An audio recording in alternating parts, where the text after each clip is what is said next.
What's good, everybody? It's your man Big Down coming live and at you with a TruPlayaz Podcast episode. I have a lovely guest with me.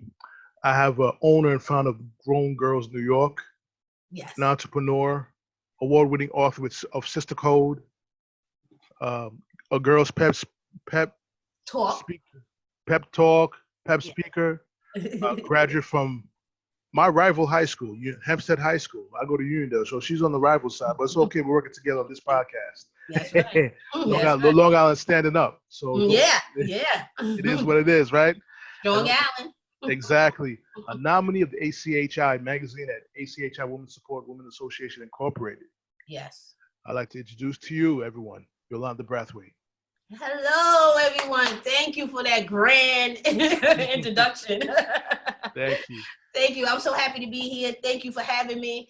And I'm just here to talk and have a conversation. Absolutely. You know, as first of all, how we met was through my cousin Vier. You know, when you place a post on Facebook, and I was like, sponsor the podcast. Listen, I'm gonna put my name out there. Yeah. So I hit you up, and I was like, okay, I add you as a friend. Mm-hmm. And then when that's why we here doing this interview right now. Yes. Networking is a beautiful thing, and a lot of people don't realize how important it really is to network with people, Yeah. especially people of our ilk, because Yes. it's always good to connect with people who are upstanding, Mm-hmm. out to strive. They strive for their goals. They're not selling just to be the bottom feeder themselves. They want to be on the top of it. They want to be the pinnacle of the mountain. Yes. And that's why, that's what me and you are vibing so well right now. We even get to the questions yet. Yeah, I know, right? Yes. We on the same level there. We there with one another. So that's great. Absolutely.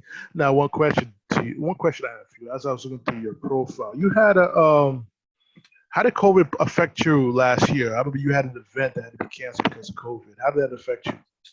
Wow. You know what? It was devastating. Mm-hmm. The fact that I had a play all coming together, which was actually going to be May 9th, Mother's Day weekend. Mm-hmm. And it was just before COVID hit. We've been practicing, we rehearsed, we did a casting call, we did everything to prepare because the whole play was going to be featured off of my first book, which was Sister Code. Right. And that's the one that that's my first book and the first time I won award-winning author for that year, and that alone blew me away. First time, because I'm be honest. Mm-hmm. I didn't even know how to put pen to paper. You know what I mean? so to get that award, it was just like, me and all of God. Let me say that. You know what I mean? So now the book was great though, because it was all about women coming together, being in a place where we can dwell in peace with one another, because women tend to have that issue with a lot of shadiness for no reason at all. So that's what the book was based on. And from there, I met Martha P. Bean. Mm-hmm. She's a playwright. She actually came to one of my events, and she was like, hey, we got to work together and everything like that. She bought the book. Oh my God. The next day, because I'm still a full-time worker, I work at the hospital. And as I was coming over the bridge to go into my job, my phone rang like 6:30 in the morning. And I'm like, hello. And she's like, hi, Yolanda, it's Martha. I read the book. I love it. I got 3 characters already out of it. And I was like, oh, next thing you know, we're here putting the play together. Oh, wow. Yeah. So doing all that work, and then boom, the pandemic hit. Oh, man. And basically we tried to ride it out. We did ride it out for a while because we sold so many tickets, and it was actually going to be at the Jamaica Performing Arts. That's where we was going to actually kick it off from. And then we was going to start a tour with it. Wow. So we had that all planned up. But, hey, you can make all the plans in the world, and God plans will oversee all your plans. So exactly. So that had sidetracked for a while, and then we tried to just ride it out and everything, and then unfortunately we recently, maybe within 2 months, within the last 2 months, we decided to postpone indefinitely. Okay. That's one reason. That's one way the pandemic had affected me. But in another sense, I don't like the fact that a lot of people died from the pandemic and stuff like that. But I do think it was a timeout for the world. Yes. I definitely think that. I think it was the time that even a lot of African Americans had started coming to senses like, hey, I have to do something with myself. Right.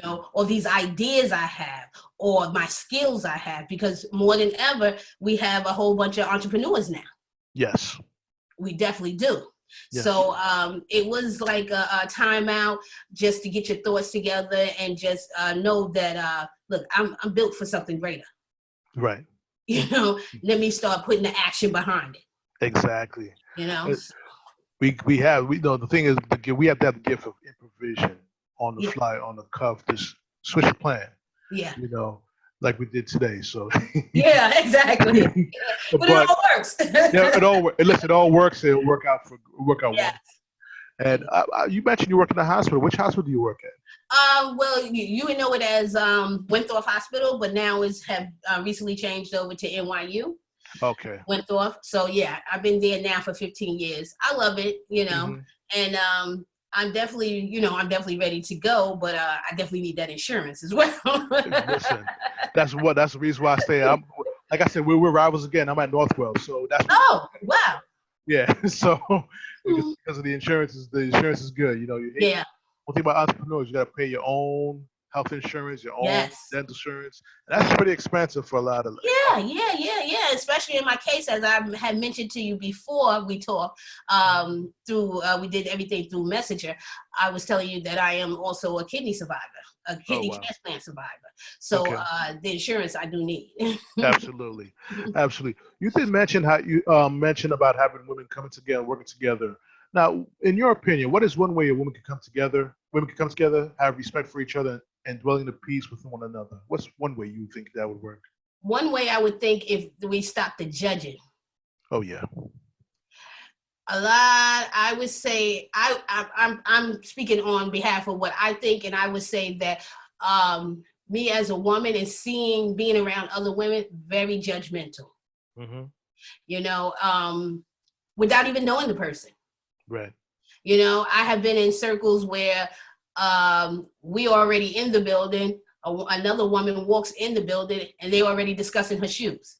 Right. You know what I mean? I mean, they don't know her. She don't know them. Nobody knows her journey, anything, Wow. So that's true. Judgmental. I think that's the issue. That's the issue. Okay. We have to give women a chance, each of us, because we're more alike than different. Right. You know what I mean? We're more alike than different. So we all have different journeys or different paths, but when it comes down, we're still women. Right. We still feel. We still love. We have the same body parts. Absolutely. So we may just have different, backgrounds or whatever, but at the end of the day, we're still women. That's true. And something I do find it kind of strange that we may have the same skin color, but each one of us come from different parts of the world. My parents are from the Caribbean. We have the African Americans from the United States. We have the Africans over in Africa. And the one thing I do see is a lot of infighting within our race between the different cultures. Yeah. I feel I've dealt with it mostly, ironically, from the Africans that I do for the African American side of the chain. Right. I don't know. It's just something with I'm from the motherland. You have to kiss my ring type stuff, and I'm like, I'm from Haiti. I don't kiss nobody's ring because 1804 said I don't have to kiss anybody's ring. Exactly. So exactly. Nobody got time for that. Ain't no got time for that. I just wish, but I can't blame them. It's just the culture they live in, the way they speak. It's just the way they come at you. And my father had an experience with an African American guy when he just came from Haiti. And my father told me a story that the only time he heard the word nigger was from another black man telling him to go home. And he was shocked because he was like, "You're my brother. Why are you telling me to go home for?" Yeah. So it hurt him a lot. It was like, But we move on from that, and I Mhm. think as a people we have to move above that in order Yeah, for us to be on top. Because by the sheer numbers, there's more of us than any other race in the world. exactly, But we're exactly. but we're the most divided ones. Most divided, most of the divided us. I actually think that comes from way back, way back. I would even say back, far as back as slavery days. Right. With them even saying you're the house in. Yeah. You know what I'm saying? I mean, I'm not going to say the whole word, but Okay. get a house in, and then this one here is out in the yard or the field. You know what I mean? That was already a divide. Right. You know what I mean? You're light skinned, I'm dark skinned. That's a divide. That's a big thing too in our culture. No matter that's not even that's not even a African, Caribbean. That's just a skin thing. That's a skin color thing. Yeah. You know what I mean? Like, okay. So, whether that one back in the slavery days was in the house, you still doing the work, and out in the field, you know what I mean? You're still doing the work. So I think that's where it started from, and it's just sad that we can't never get out of that. It's hard. It's hard. We've been in that mentality for years. I mean, don't get me wrong, it got better, but it's nowhere near fixed. Right. Nowhere near. We got to come together big time in order for us to take over the world. Take over the world. Yeah. We spend the most money. Mm-hmm. You know what I mean? We have great style. Mm-hmm. Other cultures like our style, want to take our style. Mm-hmm. And in some cases, they even get the recognition for our style. You know what I mean? You know what I mean? Exactly. You know how it is. Our African American women, we have big rears. You know what I mean? We have big lips, and now other cultures want that. Right. But I find that a lot of our people in our culture now are trying to get even bigger rears through surgery, which you don't need that. Just go work out, do some squats, baby. That's what I want you to do. Yeah. That's it. You already have that. Just do some squats. Yeah, that's all. That's all. They want to put the extra on it. Exactly. You don't need extra. You're just right. You okay? Exactly. You can't come through the door now. Exactly. You can't be on the airplane now. Right. Okay. I'm serious. Oh, so, we have to do better. Yes, we do. We surely do. Now, Yolanda, I do have a question for you, though. What were the struggles you've encountered along your journey in life that you had to overcome to achieve your goals? I would say, again, in my case, because I am a woman, it would have to be other women. And I'm saying that in the fact that they don't like to share too much information with you. They feel that if they share their information of success or how they climbed the ladder, it'll take away from them. You might gain more than them. You know what I mean? Or something to that nature. But that's the hardest struggle in been. Really for me. It's just, just trying to get, hey, you're doing well. I love what you're doing. How can I do that? And then you hear, oh, girl, it's hard. Yeah, I know. I'm in the grind. I'm ready to do it. How did you do it? Girl, it took me years. I know. You know what I'm saying? And I'm down for it. I just want this so bad. What can I do? Girl, you should keep on it. Just tell me what you did. Exactly. You know what I'm saying? Yeah, exactly. It's like the hardest thing, that's been the struggle for me. Yeah. Now don't get me wrong, not every woman is like that. I'm not saying that. But I have encountered more of them than I have. Yolanda, here's the number. Call them and see how they can help you. They help me with this. Okay. You speak the truth. There's a lot of, there's a lot of estrogen. When there's a lot of estrogen in the room, it's problems. Yes. I listen. I work in Northwell. I work in the emergency room. I'm around it all the time. And you hear, like all cats going. I'm like, yeah. Lord help me. Lord help me. And I'm not here downplaying, down in women. That's not my intent. No, not but I'm gonna speak facts and what I have encountered. Right. Mm-hmm. Well, this problem is people. Problem when people take things the wrong way is how they receive it. And if they receive things with a clear mind and open mind, yes, it's not really negative. It's pretty much inspiring if they really focus on the actual words or what the person's trying to deliver. I think that's what's lost between the communication amongst people. Yeah. And my podcast was Second Bit of Marriage Part 2. I'm gonna speak on that as well. Okay. I'm trying to hold off on that. So I have a lot to say. And this is a man who's never been married, but I learned through my parents how to handle things. So they were great teachers, you know. So, and I'm not going to defer to that. That's a little later on. Now, I have exactly.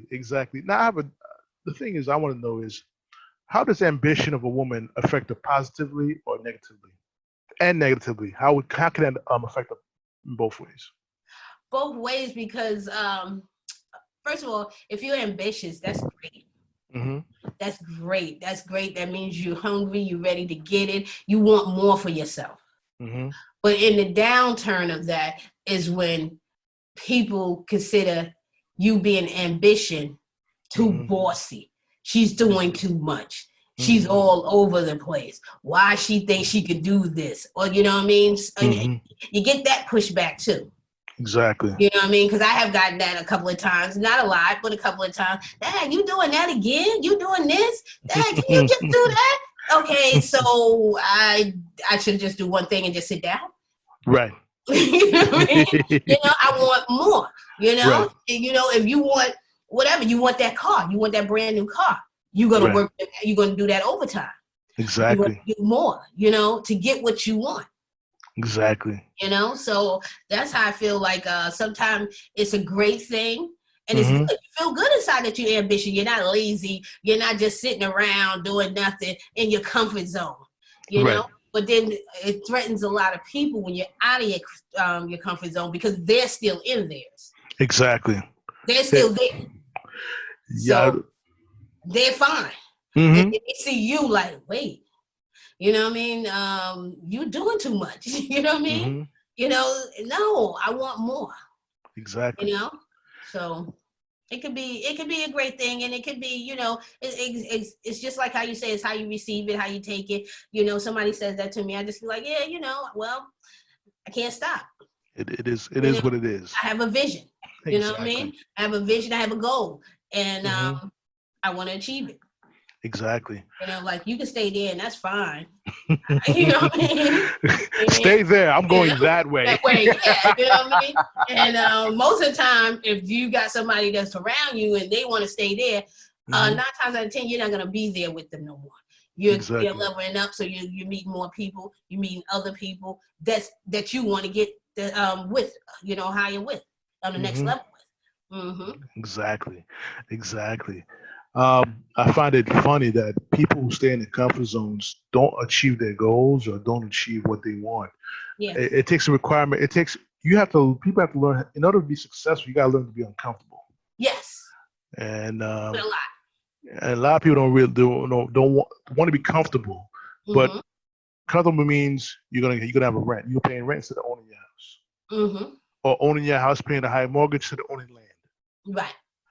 So you and I, we both agree we want to own some land. Yeah. Right. Exactly. Forget about the house. We want the land. Right. You know what I mean? That's what I was saying. Like, hey, we want it all. We want. It was a saying. What was the saying? It said, I can't think of it now, but I get it. It's gonna pop back into me. But basically, it's just what you're saying. Yeah, you don't want the building. You want, or you do. You don't want to rent. You want the building. You want to own the building. You know what I mean? So yeah. Right. I seen your name and picture on a few flyers for financial literacy. Yes. How important is that how important is that to you, and how is it important? Should be important to us as Black people. Oh man, if I knew what I know now about your credit score and even like saving, anything dealing with money, man, you might not be here right now. No. We'd be owning radio stations and stuff. Right. You know what I mean? And then that's kind of bad. And not saying all families, a lot of African American families, they wasn't taught. Mm-hmm. So they can't teach their kids. Right. And it just goes in a cycle. Right. You know what I mean? They don't teach it in school. No, they sure don't.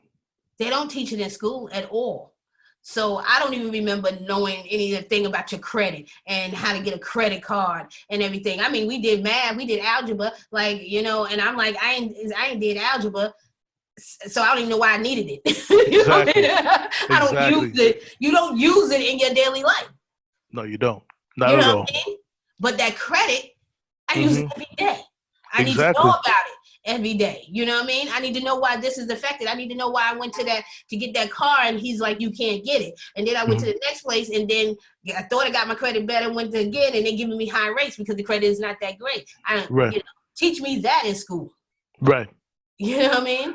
Don't teach me supply and demand. I don't care for that.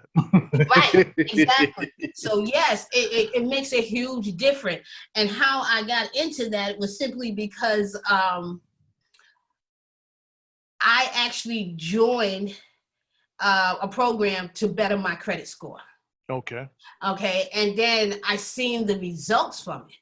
Like, wow. And the fact that when I went into just check my credit report, me not knowing how to even check it, you know what I mean? I'm thinking, how do you do that? How you check your credit score? You know, what's the website or whatever. So once I did find that out and knew how to go in there and realized like, oh, wow, my credit is low because I had things on there that weren't even mine. Let's start there. Let's start there. Like, who is this? Where's that? You know?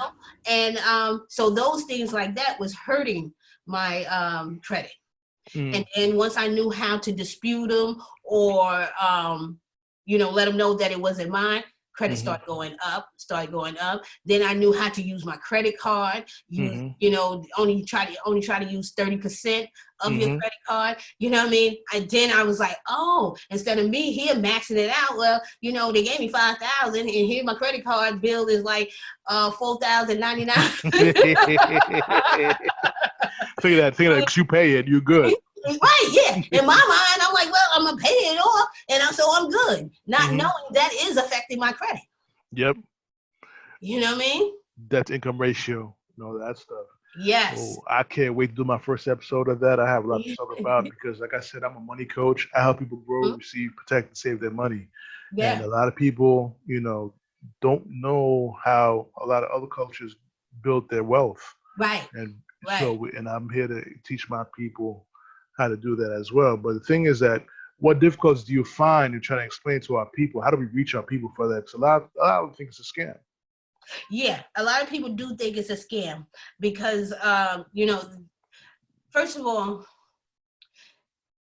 the credit program that I was in, yes, I did have to pay. I had to pay a monthly fee, which was under $100. So that's not even bad. You know what I mean? First of all, you have to look at it with an open mind.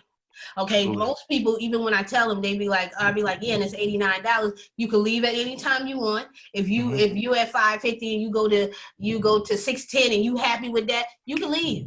Exactly. You're not obligated to stay. But once you tell them that it's a monthly fee of $89 or $79, whatever it is, they're like, that's a bill. They consider it a bill, not an investment into themselves. Right. You know what I mean? You do this, you invest in that for maybe about if you're on it like you're supposed to be on it, maybe 3, no more than 6 months. You know what I mean? Invest in yourself for that length of time, you have a lifetime of great credit. Exactly. If you can maintain it. Exactly. You know? So I don't understand, but you know, again, you have to come in with an open mind. People not open to see that. They just see like, oh, $89. They think I'm getting $89. That's the problem. No. I'm giving you $89. You're not giving me anything. Nothing. First of all, I don't see your $89. You know what I mean? But you see the results you get. Exactly. But you know, they'll get a Coach bag or a Louis Vuitton bag quick. Yes. Or them guys will be online for a $250 pair of Jordans. Right. Instead of saving it for yourself. Right. I mean, we too busy. We too busy making everybody else rich. Exactly. I say that all the time. Too busy doing that and not really invested in yourself. You know, you're invested in everybody else except your own self. How you doing that? How you doing that? How you invested in Steve Madden? How you invested in Gucci? How you invested in Macy's? But you ain't investing yourself yet. Nah. You should. People should, especially with COVID. You know, I've seen too many GoFundMes. Okay. Yeah. Yeah. And that's another thing. And you want to talk, since you said that, GoFundMe, I'm about tired of seeing people passing away and then you putting up a GoFundMe. Yeah. Okay. Insurance is only like $20 a month. You know? And then you at least have coverage for burial. Exactly. Because that's the thing. I'm tired of seeing the GoFundMe. I'm tired of doing the fish fries and all that stuff. Come on now. Come on now. You got to get better than that. You know? Gotta expand their mind and do that. Right. And that's the thing too. It all starts in the mind. I don't care how much you can tell somebody this, tell somebody that, preach to them all day. If their mind is not set to like, you know what, I need to do better. I want to do better. How about that? I want to do better. Exactly. You know what I mean? I got little Timmy back here. I got little Kim back here. And I have to be able to show them the way, or even, God forbid, something happened to me, I need to leave them something. Or how about, okay, I ain't leaving them nothing, but I ain't going to leave nobody with no bill. How about that? You know what I mean? You know? And that's a huge fear. That was a huge fear for me, is that, like with my husband and stuff, you know, I'm married and everything, and I would hate to be like, pass away and I'm leaving him with a bill. Right. Because my husband, he'll be wanting to wake me up and kill me again. Like, what? You ain't paying this insurance? Like, woman, you gonna wake up. You gonna wake up. You gonna wake up, I'm gonna kill you. Oh, man. You know, because that's bad. And like what they always say, white people leave wills, black people leave bills. You know? It's like, what's going on here? Shoot, I'll go on another ethnic group that not only create legacy, but the kids also use welfare too. But we're not going to talk about them. Yeah, that's a whole nother show. That's a whole nother show. Oh my goodness. But yeah, you know, the mindset really just has to change. You have to want. You know, you want more. You know, I mean, granted, I'm not saying everybody can live a certain kind of life or whatever, you know, because everybody's paycheck is different. Everybody's skill sets are different. But if you've been doing the same thing and you've been in the same spot for the last 5 years, I would think you would want to say, you know what, I want to do something different next year. You know what, I only saved 100 this year. Let me save 200 next year. Let me save 300 next year. You know what I mean? Just something different. Right. You know? Okay, I get my income tax. Last year, I ain't do nothing but party with it. This year, let me buy that couch. This year, let me open up a college fund for the kid. Or anything to that, you know what I'm saying? Anything. Just do, if you take, and it's just small steps. Small steps. That's it. Ain't nobody need to go out and run the world and nothing like that. Hey, you got your income tax. Let me call somebody about some life insurance. You know what I mean? I got the extra money now. Let me do that. Okay, we figure out a way that how much is it? Okay, can I take $10 out my check? Whatever it is. You know what I mean? Every month, whatever. They work with you. Yes. Even if you just get a policy for $10,000, that's better than nothing. Yesterday you had nothing. Yeah, exactly. You know? Exactly. So, you got to want more. And then I teach my kids that, even though they're adults, but I still just ingrained it in their head, which I don't. With my daughter, 24, she got a whole life policy. And she's 24. She had it at 23. Okay, so now at a certain amount, like 10 years or whatever, she can borrow money against it. Right. Okay, you take 10 years, you just hitting 30. You know what I mean? Right. You know, stuff like that. You know, invest. My son, I had to tell my son, he had, got a job. It wasn't offering him any insurance at the time. I was like, hey, I know somebody that's doing insurance. Mm-hmm. You know, if the job is not, but you can get health first or whatever it's called, first help, something like that. You can get that, and you only have to pay $15 a month. Mm-hmm. Sign up. I get the girl number. She's calling you. You Right. know what I mean? Because you need that. Exactly. You need, you know, because he's too old to be on my insurance. Yeah, that's true. You know what I mean? So you need your own. If the job ain't offering, you need that. You need to go to the doctor. You need to get things done. Mm-hmm. You know? So yeah, I try to instill it into the kids all the time. Yep. That's excellent. I like the fact that you take the initiative to teach kids about financing and saving, and I definitely appreciate that. Just hearing another person speak about that. Yeah. Now, my question to you is: are there any more goals that you like to achieve? Oh yes. I would like, and which I'm working on, but it's still gonna be a minute before I do that. But I want to buy a building. Buy a building, okay. Yes, I want to buy a building. Already, when I was younger, I rented a place, and when I had my home salon for like about 10 years. Mm-hmm. So I did that. So I know, a little bit about business. So I just been in like entrepreneurship for a long time. Okay. So I definitely would like to buy a building. I would like to buy a building, or it has to be something under these terms, because I've been looking into this as well. Airbnb, or my own property. Okay. Well, as far as a building or something like that, I definitely want to do that. Cool. Now, are you trying to do it in New York? Or you trying to do it somewhere else? No, I want nothing. I love New York, but I want nothing in New York. It's sad to say, but to me, from what I've been seeing, or looks like to me, is that us African Americans, blacks, us, me and you, we do much better out of New York. To me. I really think I've been looking into like Huntsville, Alabama, places like that that's on the rise. Like, let's talk about it now.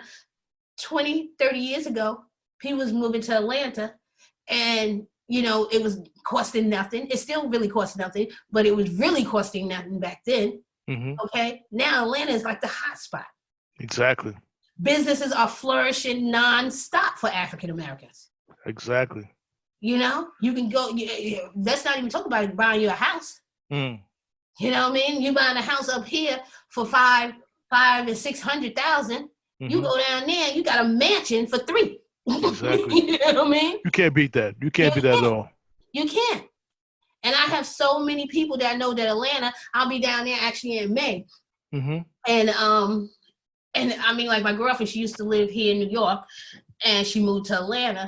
And when I go to her house, I'm just taken back. And then I was just like, hey, I don't want to be all in your business. How much mortgage you pay? And her mortgage was like, it was under $1,000. And here I am up here in New York. Nothing. I got a nice house. I appreciate it. Thank you, God. But what she had, and my mortgage is like 17. 90. Yeah. I'm 17 up here. She paying $700 down there. You know what I mean? And it's huge. So yeah, and she's doing good. So it's just like all over. Huntsville, Alabama. I'm like really falling in love with that place, and that's like it's about to be like another Atlanta. It's close there now. You go down there, black business, everything. Black women are doing so well. In the same field that I'm in. Right. Women empowerment, open up different event halls and doing different events for women and stuff. They're doing so good. So places like that. Oh, cool. I must say, I went to Atlanta for the first time in 2019, and that year I must have went there at least 4 times. I like it there. There's a Waffle House every mile. Yeah, I must say. Yeah, I love it there. But some places I now would consider moving down to, Yeah. But that traffic though. Look, yes, it's definitely down there like that. I'm like, They got 6 lanes on each going each way. Yeah, yeah. And the traffic is worse in New York. Yeah, that's the only thing I don't like. The traffic is horrible. I do not like that. The traffic is horrible. Mm-hmm. So you better just work from home or something. Yes, exactly. Yes. Definitely. So I see. I seen you working with a few other women. As far as in the your books are concerned, who are the other females that you were working with your books? Yeah, so I'm excited because I have a new book out. Sister Code was out in 2018, and now here we are. What are we, like 2 years later? Yeah, we're back, and I'm back with Girls Pep Talk. I got it right here too, so I would like to share. All right, Girls Pep Talk. Yes, Girls Pep Talk, and what it is a grown girl anthology.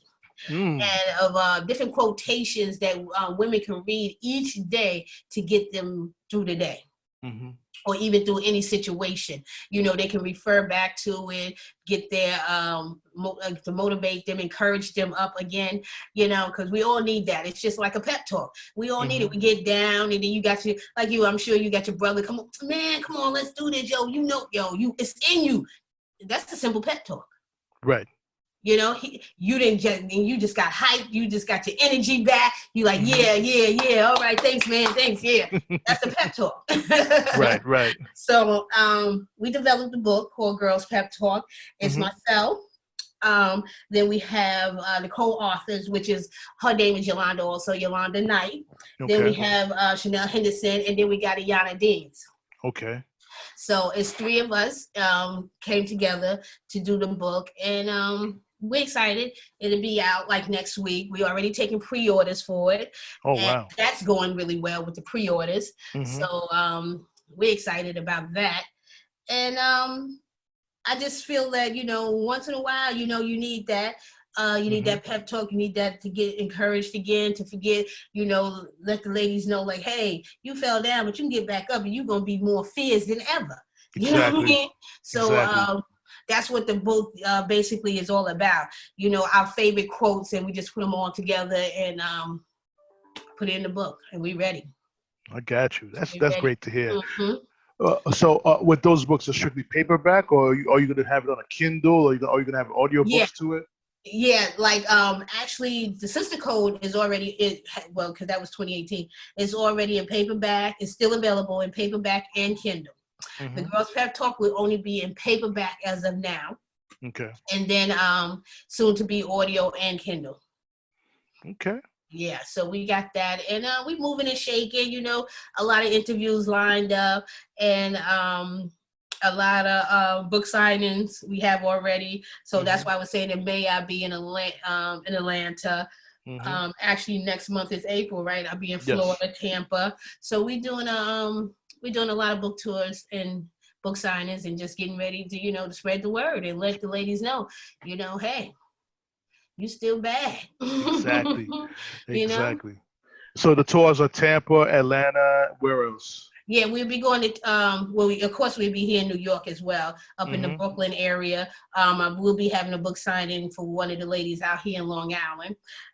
Tampa, then we got Orlando, then we got Fort Lauderdale, and then we have Atlanta, then Chicago, back to Atlanta. So that's what we have lined up so far. So we're still waiting for others to confirm and stuff like that, because you know, we're just now opening up. The world is just now starting to open up again.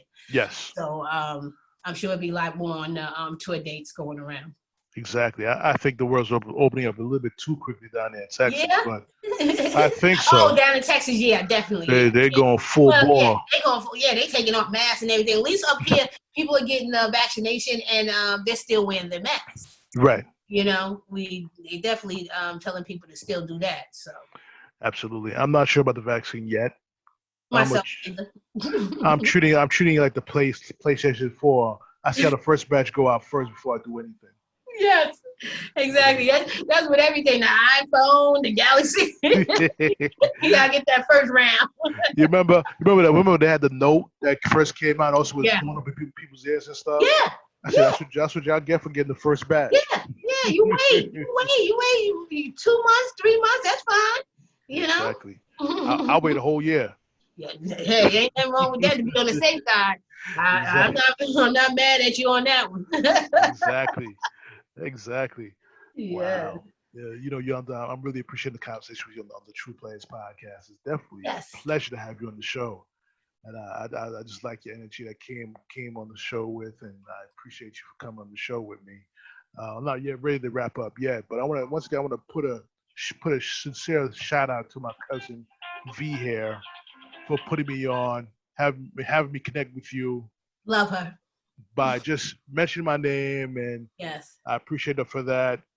Like I said, this podcast is brought to you by V Hair Coochie Hair Shop. Yes, Yes. I'm a promoter Yes. on my show Round of applause for her. because She of is the so network dope. that she provided with you. Mm-hmm. I hope to continue the relationship with you as far as networking, as far as Yes. friends and things like that. Because a lot of things I let bounce off your head, and a lot of things I'll let you bounce off my head. Yes. Especially, and as far as the insurance goes, I can help people with that too. If you have Okay. anybody who's in need of that, definitely let them know I can help you with Okay. that. Great. For me, it's not about giving them insurance. I want to give them the right solutions for their goals. Mm-hmm. So whichever works for them, if they're comfortable with it, then we can work together and get that solution going to get them to where they need to be. Okay. So it's a process because I like to get to know my clients very well, in Right. depth. And maybe sometimes they say it's too in depth, but I need to know what you need with Mm-hmm. your spending and all that to get you where you Right. need to protect. Yes. So wow, like I said, it's been great talking to you. I wish we could talk all night. I love it here. I love it here on your platform.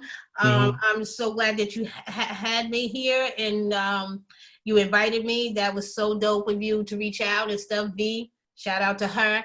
Mhm. And yeah, anytime. Yeah, you want me to come back and talk? I love it. And I just like to, share what I have to say, and hopefully somebody walk away with something great. Absolutely. We're going to do that. We're going to make sure that happens too, because, we try to make this TruPlayaz Podcast educational for the people. Mm-hmm. That's why we don't make it, that's why we don't script it. Right. We just go with the thunder. Can we just not use the profanity that we use on the show? Yeah, we can do less of that. But that would take away from who we are.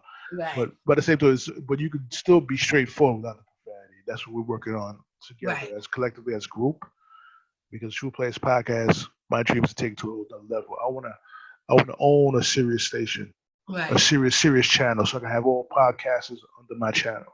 Right. Exactly. It's good. funny when I started doing podcasts. I did a podcast to a girl that I was dating at the time. She was on a podcast and stuff like that. I asked her how she do it, and then I went on, gave it a shot, and then boom, going on 3 years. June 27th, 2021. Wow. It'll be 3 years already. Wow, nice. TruPlayaz Podcast. Yeah. And I like, if you want to ask a lot of your friends and your family to check out the podcast. Yes. There's a lot of things we talk about. Some people may not like it, but who cares? It's my podcast, and we talk what we need to talk about because the truth needs to be explained. Mm-hmm. Can't sugarcoat nothing. We can't be political. The truth needs to be heard so we know how to either grow from it or find a way to ingrain it into our bodies to make it work for us. Yes, exactly.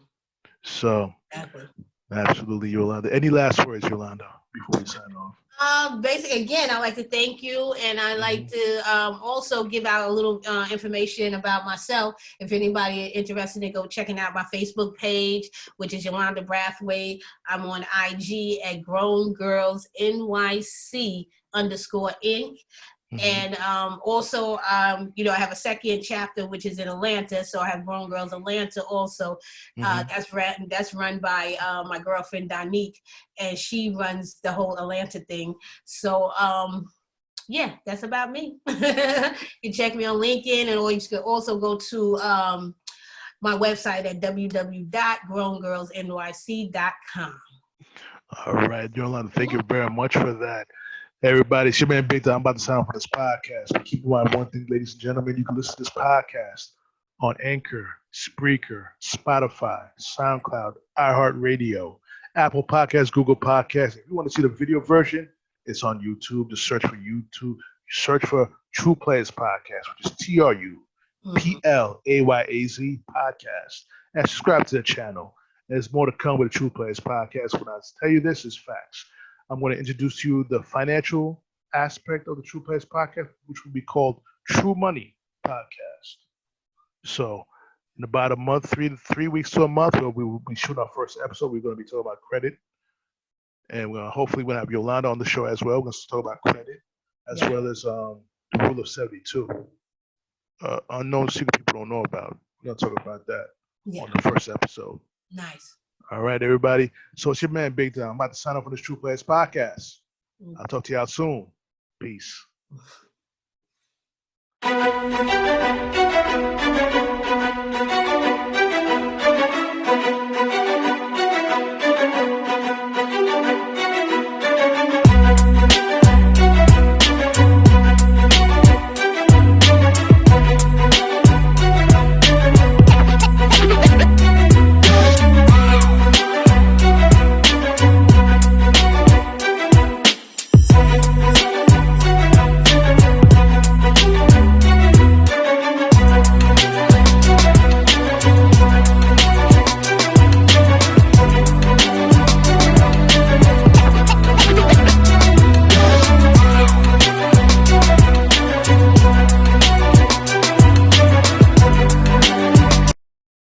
Child, things will get brighter. Then bring it down hard. Someday. What are you doing? Dance off, bro.